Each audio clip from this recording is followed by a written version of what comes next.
I'm Chloe, a 36-year-old mom with a past marriage under my belt.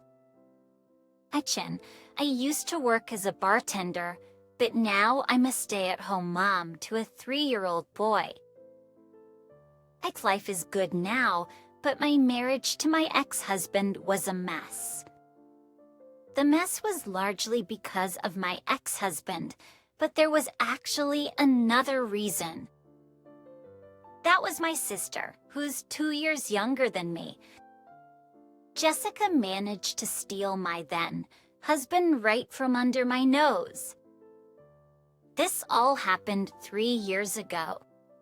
I ran into my ex-husband and Jessica at church, of all places, just around New Year's about 2 months ago. When we told them that the child with us was fathered by my ex-husband, they were at a loss for words and their faces dropped. Considering they were struggling to have a child, the disappointment was visible. It gave me a moment of relief, thinking about how they betrayed me back then. The country honesty triste, I was bartending at a well-known bar where I caught the eye of a regular customer.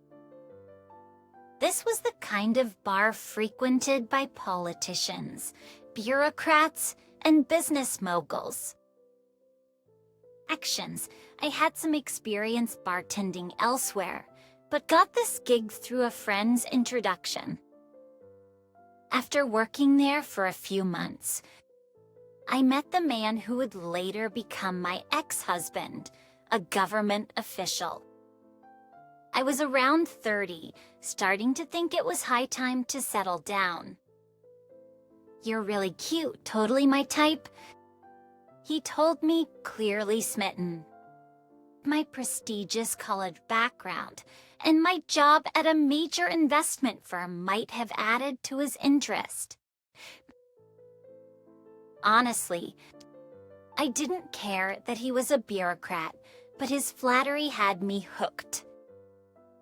"I would never do anything to make a beautiful woman like you sad," he said. In hindsight, I deeply regret believing those words. Our marriage lasted only 2 years. The only time I felt happy was during the first 2 months. Despite his demanding job, my ex-husband always showed me a smiling face when he came home. But eventually, those smiles disappeared.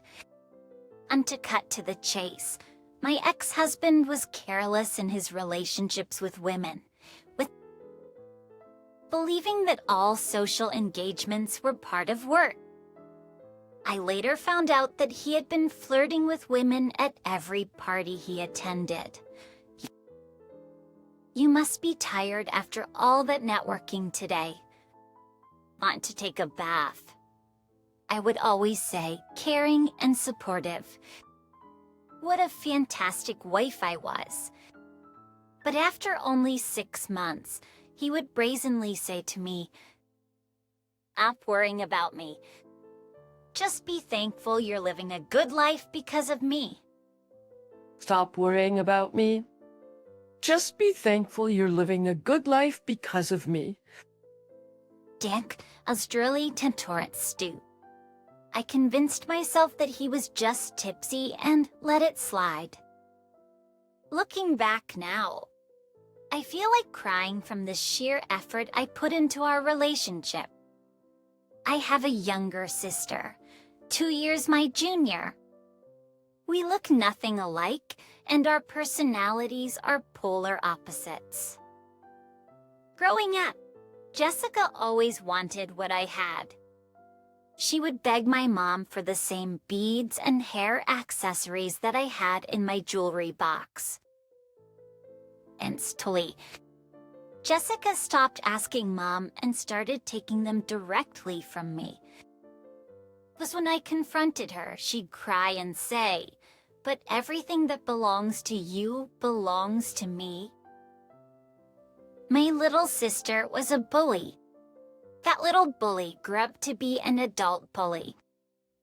After a year of marriage, we attended a family event at my parents' house. My husband had seen Jessica a few times before, but it seemed like they had a little chat this time. You're quite different from your sister, a different kind of beauty, I overheard him say to her. It's likely that from that moment, Jessica set her sights on my husband. After that, he seemed even more disinterested in me than before. Hey, are you free next week? There's this restaurant I want to try. Forget it. You know I'm not available, so why even ask? I put up with it for a while because we both shared the desire to have children. Love might be gone, but the desire for a child remained. However, tests at the hospital showed that the problem lay with him, not me. Despite the diagnosis, we both continued to seek treatment. In a blink, a year passed. By this point, I had stopped worrying about what my husband was doing or where he was. I knew that if I even asked him to stop, he wouldn't listen. I figured he was involved with multiple women. But I never thought one of those women would be my own sister. I was utterly blindsided. Isn't some revelation that made me realize my husband and Jessica were having an affair. You know, sis, your marriage is pretty much over. But if you're not careful, you'll lose more than that. She hinted. What are you saying? Don't tell me you. Whatever happens, it's your fault. Seeing the yet malicious Jessica after so long sent chills down my spine. After that conversation, I confronted my husband to get to the truth. Hey, you're not having an affair with my sister, are you? Tell me it's not true. What if I am? Don't dodge the question. God, you're so annoying. Fine, yes. I am. So what now? You're the worst. Do you even realize what you're doing? You should be saying that to your sister. She's the one who came on to me.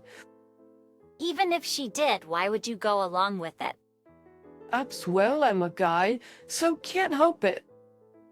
I can't believe you're doing this with Jessica. You know what?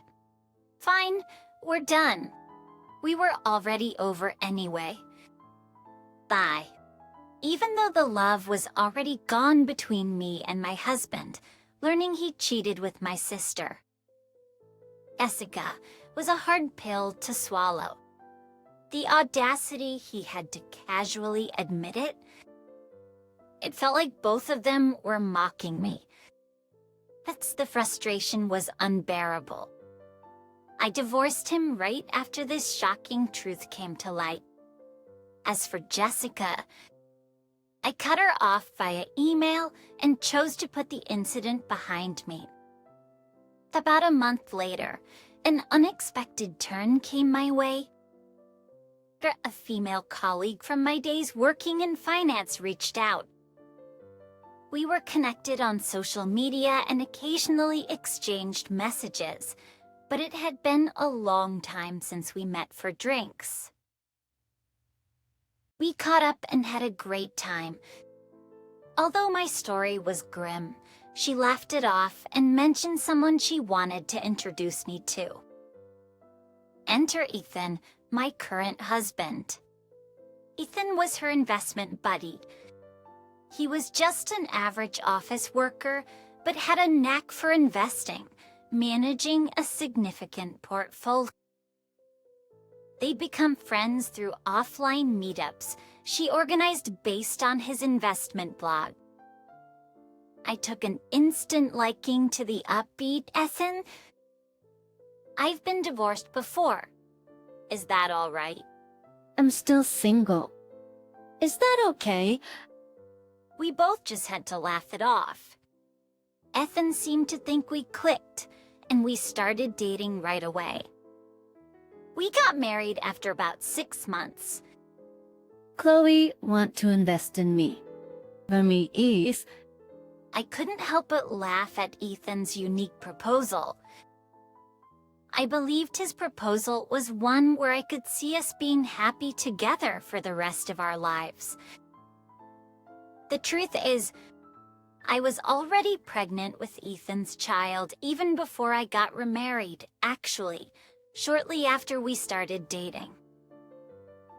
To proposure, we'd both been considering marriage, so finding out about the pregnancy sped up the timing. Two people in love, and the precious baby that was the fruit of our love. I couldn't be happier. for our first holiday scene together, let's go to church and pray for the health of our adorable baby. The fact that they arrived so quickly is proof that our meeting was destiny, don't you think? Sounds good. Yes, let's go. In the midst of my newfound happiness, something unexpected happened at the church we were attending for service. Guess who? My ex-husband and Jessica. Seeing them together for the first time in over a year, they really seemed like a married couple. I'd already told Ethan all the miserable details about these two.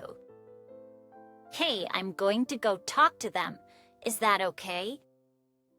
I don't mind. You sure you're okay with it?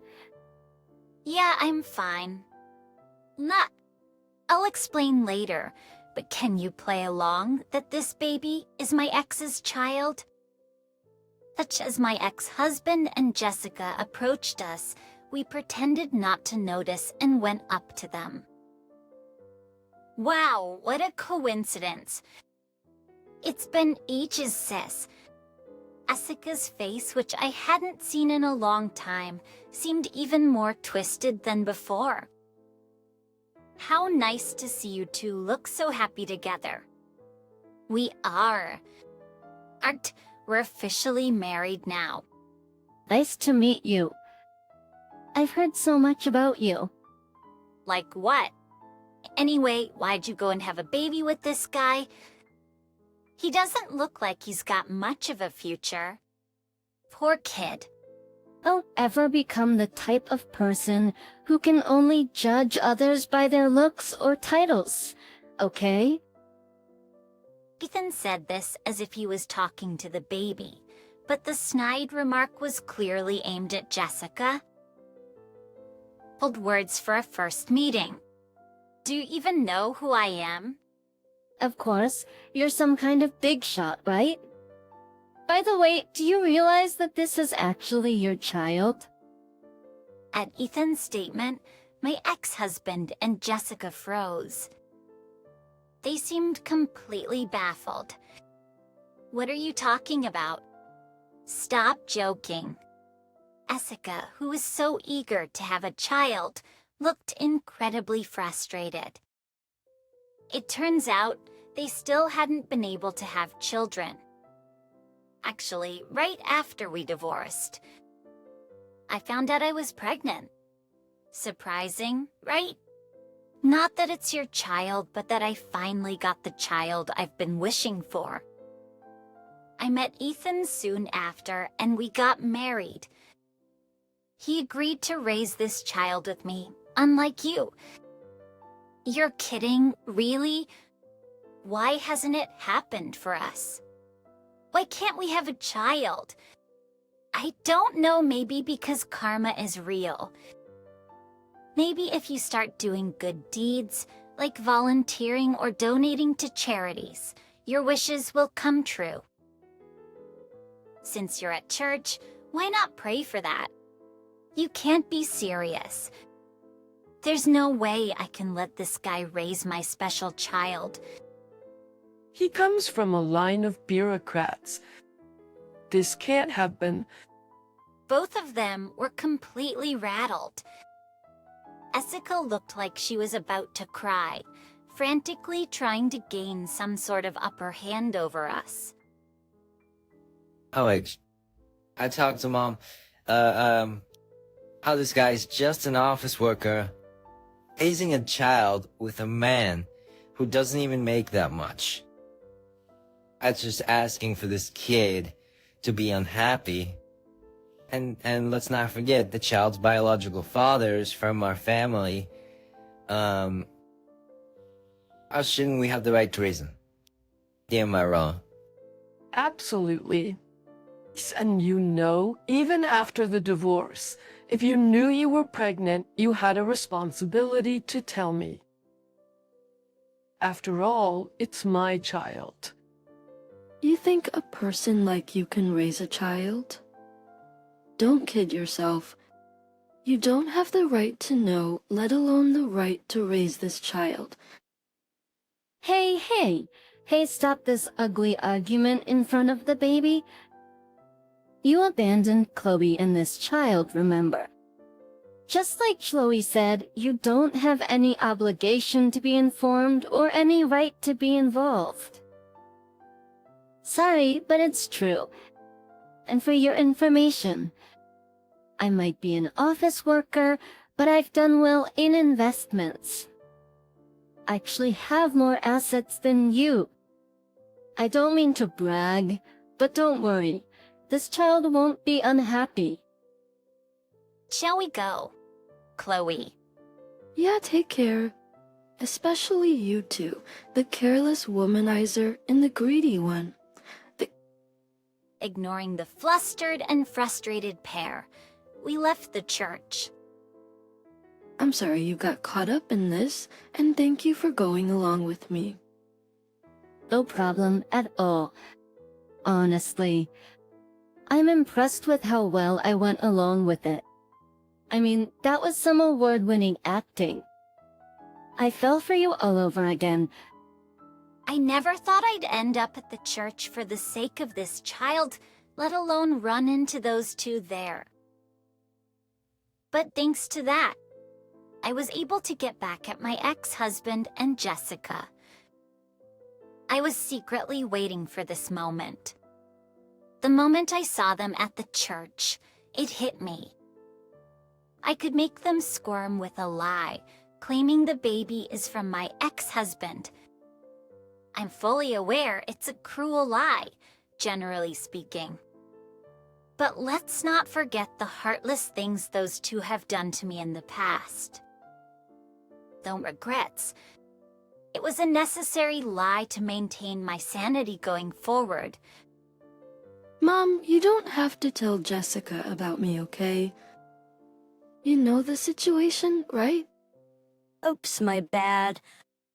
But what happened to that girl? Don't worry about it. Sorry for all the worry I've caused you. That's what I wanted to say.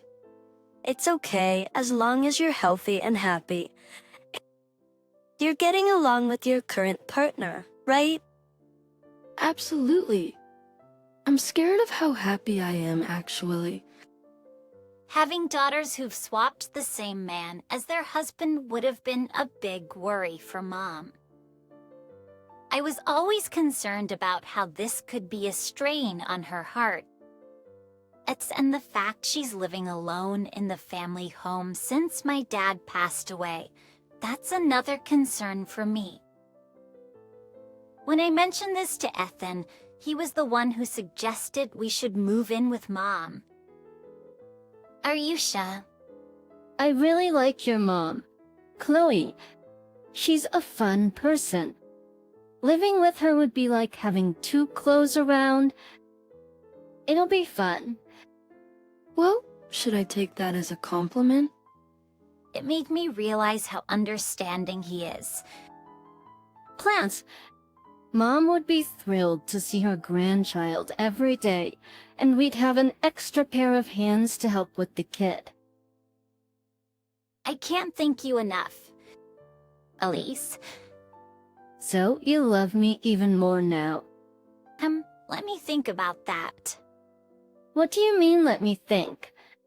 That the peak of happiness is still ongoing.